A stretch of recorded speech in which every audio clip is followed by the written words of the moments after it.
In this video, I want to talk about pricing versus LTV. This video is brought to you by EpiPies Academy. What's LTV? It's lifetime value of a customer, because you don't want to just focus too much on the initial price. You want to focus on the holistic picture, which is how much is this person going to spend with you for the duration of their being a customer. And the person can be a customer for years, right? Let's say a person who loves a car, they're going to buy the same car. Maybe next time they need a car, they're going to buy the same brand next time, the same brand next time. And guess what? They're going to need to come for checkups, and they're going to need to get things fixed, and they're going to need to get accessories.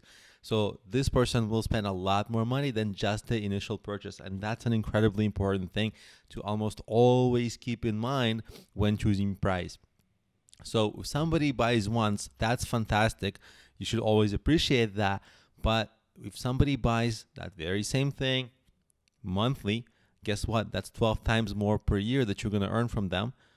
And weekly, guess what? That's 52 times more that you're going to earn from them. And guess what? If they buy a week, daily, or whatever, you're just going to earn from them that much more. And guess what? Maybe if they remain a customer next year and next year and next year, that's just a tremendous amount of money that you're going to always make more from them if you can extend their lifetime value.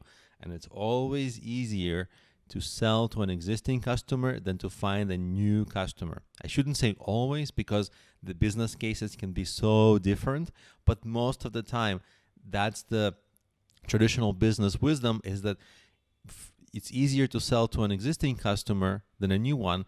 But most entrepreneurs, most first-time entrepreneurs, focus on selling to new customers and finding more new customers, where the goal is really to maximize the existing customers. So you always want to think during your business planning and during planning of any features, any changes, any new product additions, the lifetime of the customer, not just the initial sale. So here's a little formula for the best price, because it's not just about the initial price, it's about the initial price plus the long term. So the initial price should make it easy to get the product, right? The entry into your ecosystem should be easy. For example, I sell books on Amazon, and guess what? If one person likes my book, they might buy other books of mine, but they wouldn't have even read the first one if they thought that the price was too much. Okay. On the other hand, if I charge too little, then of course a lot of people can read the book, but I don't make enough from each sale. So there is that balance. Okay. And so you always want to think about long-term extension. And we're going to cover in the upcoming videos all kinds of tricks and legitimate strategies to maximize lifetime value. But let me give you, now that you have seen this little formula that I made for you for the best price, let me expand on this best price formula. Here are all the things you should really consider.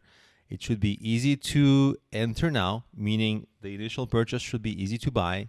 Okay, so that person doesn't go to your competitor, doesn't ignore you, they can engage with you. Now, your price should allow either upsells. For example, some people have low prices, but then they find people who are willing to buy and then sell them at higher and higher prices as those people engage more and more and get more value from the business.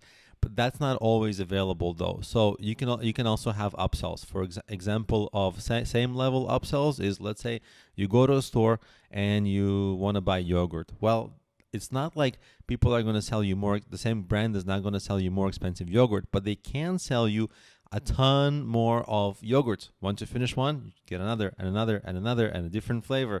So there's increase of same level sales, and these both increase lifetime value. And of course, you want to think of the likelihood of your type of product or business. What's the likelihood of the customers returning? It's not always that customers return. There are some businesses where customers just get something once and they're done for life. But sometimes they buy things that need to be renewed, or sometimes there can be a subscription. So it's very different, but you have to really consider what's the situation for your business.